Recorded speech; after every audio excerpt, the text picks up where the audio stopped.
How are you doing? Thank you. I got the 2:30 time slot. That's the best time slot because you're all super awake. Thrilled to be with you on this topic of communicating with confidence, particularly when the stakes are high. And that's what I do now. I work with leaders across the globe, helping them with their big high-stakes moments. But this was me then. This is me at 12. I was a competitive figure skater. And when I got on the ice, I was confident. I could land my jumps. I knew how to engage a room. Even when the entire Minnetonka hockey team was screaming, fall, fall, fall, at the top of their lungs. I still did it. But then something happened to me in 7th grade in homeroom on a Wednesday at 2 o'clock. Mr. Gullner stood in front of all of us and said, "Next week, we're starting our session on public speaking. And all of you are going to stand up in front of all of your peers and give a 5-minute presentation." All of my peers in 7th grade, I was shy, I was insecure, I was confident on the ice, but not in front of 3 of the coolest hockey players in the whole school. 2 months ago, I found this journal entry in a box of old things my mom handed down to me. It was about public speaking, and it says, when I'm speaking, I wish people would just start yelling, but I still got points for speaking up. So I don't need you to yell today, but I do need you to know that confidence is a journey. And I've spent the last 10 years working with professionals who face extremely high-stakes situations where there is a lot of money on the line. And what we've realized is that confidence ebbs and flows, depending on so many factors. We change our titles, we change our jobs, we change our stakeholders, our boss. We change our marital status, we change our body image, and all of those things affect our confidence.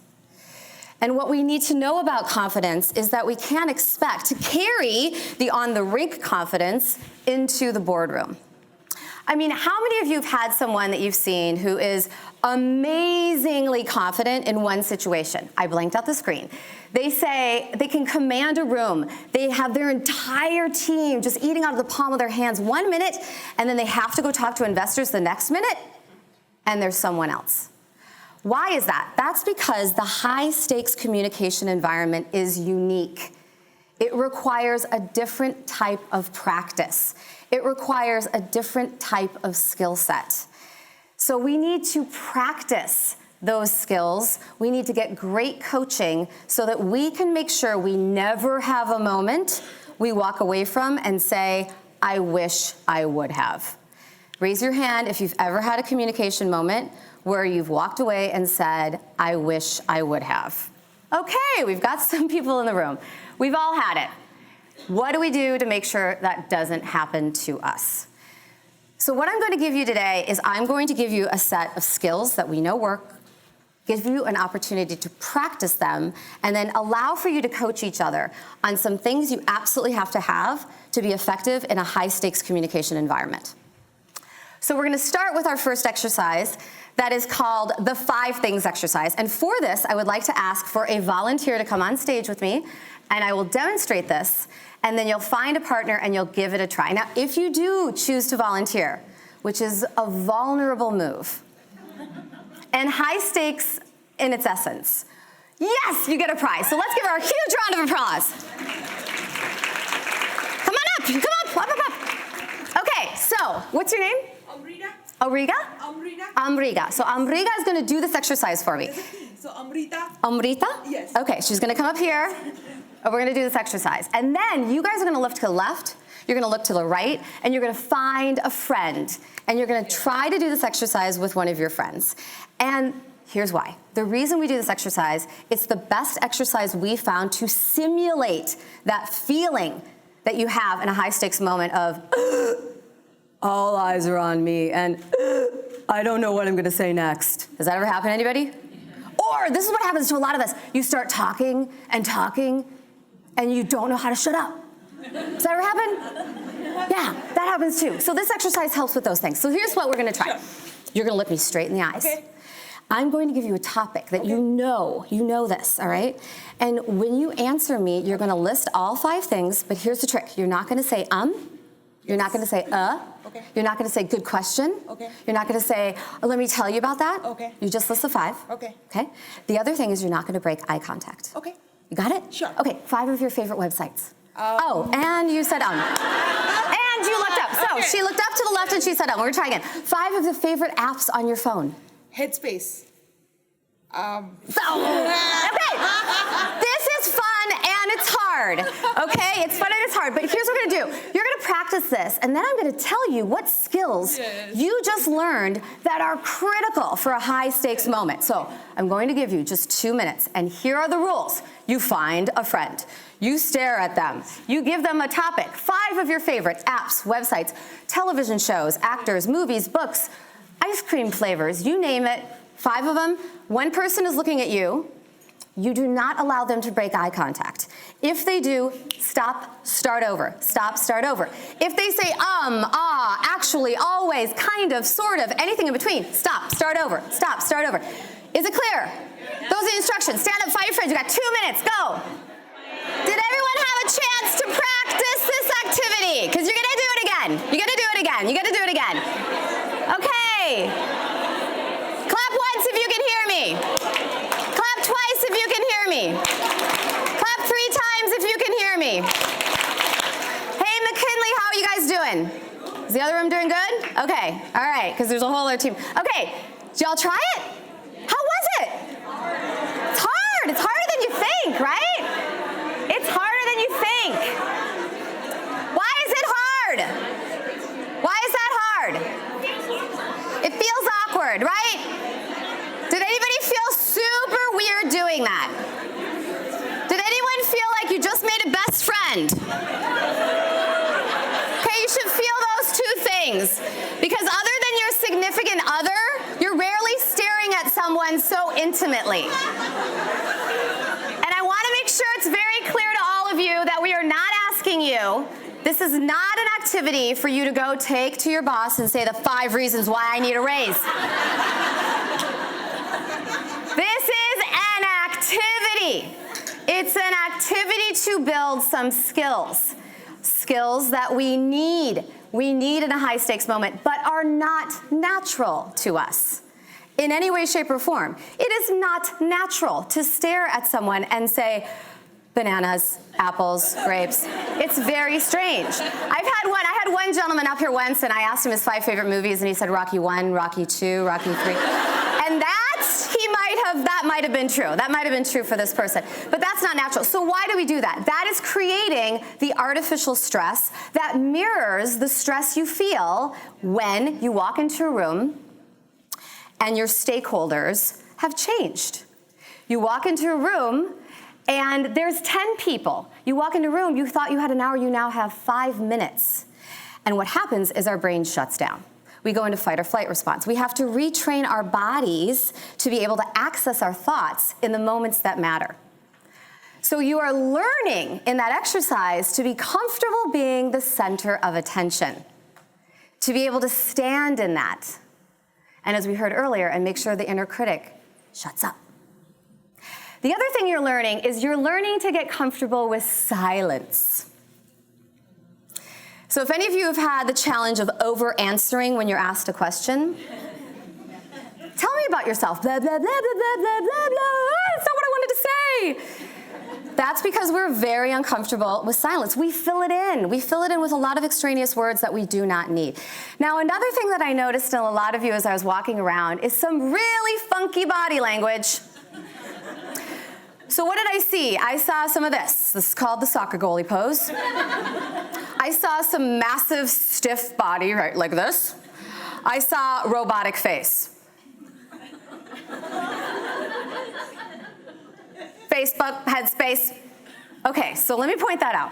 Why are we all of a sudden going to stiff person, stiff face, and monodic voice? Monotone, monotone. Why do we do that?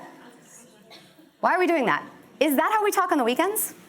It's the weekend. It is the weekend, I know, that's right, good point. It is Saturday. It is Saturday. We usually, when we're comfortable and we're in our authentic, best face. We don't speak like that. We don't speak like a robot, and our faces are not contorted in some weird position. They don't happen that way. But when we do this exercise, that's what shows up. And why is that important? Because that's what shows up in high-stakes moments. So what do we do to trick our minds to get into that super authentic, comfortable space? So I'm going to give you some techniques to think about, and then I encourage you to practice this exercise again later and try them out.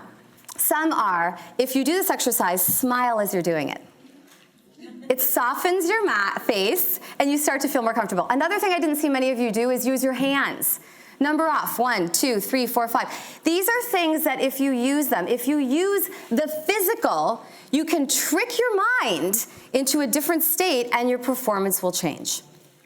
So this is the really important factors that are involved in high-stakes moments, where the how and the what have to be perfectly in sync. Because if there is a disconnect there for your audience, that's what they remember and that's what they talk about. When people are listening to a response to a really critical question, let's say someone asks you, how do you know that's going to work? Or why are you right for this job? And the first thing out of your mouth is, we don't consciously think about that. We don't think about the fact that we're doing that, but that can have massive impact on how that person feels about your response. So the how and the what have to be in sync when the stakes are high, because you have very limited time and you have to make an impression. And nowadays that matters more than ever. Now, a lot of us call this, and you're going to hear about this next, we call this ability to have these things in sync and the ability to evaluate someone at first glance to decide whether or not you want to listen to them, we call that executive presence. And our definition is that executive presence are the behaviors and the mindset that convey that you're confident, you're in control, and the other piece is that you're connected, that you care about what the audience is giving back to you. Now, this is really great in theory, but it's really hard in practice. And we have a lot of people say, oh, can you come work with this person? They need more executive presence. Or how many of you have heard someone talk about the it factor? Raise your hand if you've ever heard that. Do they have the it factor? Do they have the presence? Do they have the gravitas? Do they have the confidence to lead that team? And what happens is what gets you here isn't what gets you there. And how do you fill that gap so that in every moment you're showing up with that presence? So when we ask leaders, what is it about that person that gives them presence or doesn't, or what are you seeing, or what are you feeling in your gut, they come back to some very specific behaviors. There are 7 behaviors that we hear talked about over and over and over again that are part of the conversation of executive presence. And they're things that we evaluate in people immediately. They are posture. And I saw some funky posture, man. I saw this soccer goalie pose, the stiff robot, the I don't know what to do with my hands stuff. So there's posture, there's gestures, there's movement, language, voice, facial expressions, and dress. Now, gestures is one that I absolutely love, so we're going to do a quick exercise with it. If you can, stand up, please. Take your right hand, shake it wildly, put 2 fingers together, and I'd like for you to take those 2 fingers and place them on your cheek, please. All right, have a seat. You know what? I'd be curious to see if this is going on in McKinley, too. So the point is that you've got the what and the how, but up here, we're sitting here doing this with our hands. This is what we're doing. This is how we're gesturing. We're saying, I'm really good at a bunch of different things, and you should consider hiring me. Why are we using our hands like that? So we have an opportunity to use these guys to tell a story, and on the weekends we do. When you say, hey, I just went snowboarding, it was great, the snow was wonderful. No, that's not how we talk. We describe with our hands what's happening. So these things are important to keep in mind. And is there anything unique to women? Yes. Language. Just last week, I was working with a CEO. We were talking about her role. She was extremely confident. And then I said, tell me about you and why you should be promoted. I kind of think I maybe might want to potentially one day be in a senior role. I'm so sorry, is that not what you wanted to hear? I'm like, what just happened? What's this language? So we really need to edit our language. So here's an opportunity we have right now to edit. Let's look at the what. I'm going to give you a model for what you need to say when someone says, what do you do? Because if it's not, for a lot of us, that's not easy. You get just a short period of time and someone says, what do you do? And you want to make a really good impression, and that moment might be high stakes. What do people care about in that moment? They want to know what you do, they want to know why it matters, and they want to know why it matters right now. Because we as women in the cloud have an opportunity right now. So these are the three things. This is what I do. This is the so what of why it matters. And this is why it matters right now. I'm a communications coach. I coach leaders for a living. The reason this is so important to people right now is that if you've got a high stakes moment, you can't go back and change it. You have to make an impact in that moment. This is more important than ever in our fast-paced world because you don't get a second chance with a leader. So that's an example of how this works. We have got 3 minutes. One of those 3 minutes is going to be dedicated to you picking out your phone, putting it on the video function, turning to a neighbor, and recording yourself answering this question. Now you have 1 minute, which means when I do the little clappy thing, you guys all have to pay attention after. So 1 minute, you're gonna take your phone out, hand it to a partner, they're gonna say, what do you do? And you're gonna say, this is what I do, this is why it matters, and this is why it matters right now. Try it, record yourself, you get to go back and watch it later. Guys ready? 1 minute, stand up, let's give it a try. Okay, let's slowly wrap it up. If you can hear me, clap once. If you can hear me, clap twice. If you can hear me, clap 3 times. If you can hear me, clap 4 times. I stole that from my kids' elementary school, by the way. Okay, so you've got a recording, and guess what? You can do this over and over and over and over. Take that recording, show it to someone you trust.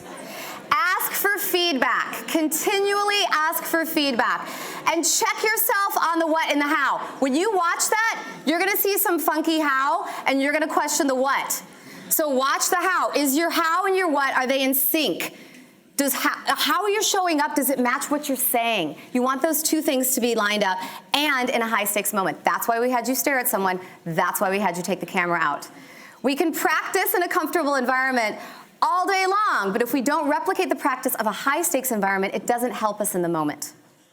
So what I want to leave you with is this idea that confidence is a journey. It takes 3 things. It takes skills for the high stakes environment, it takes practice, and it takes coaching. The reason I could skate then is I had skills.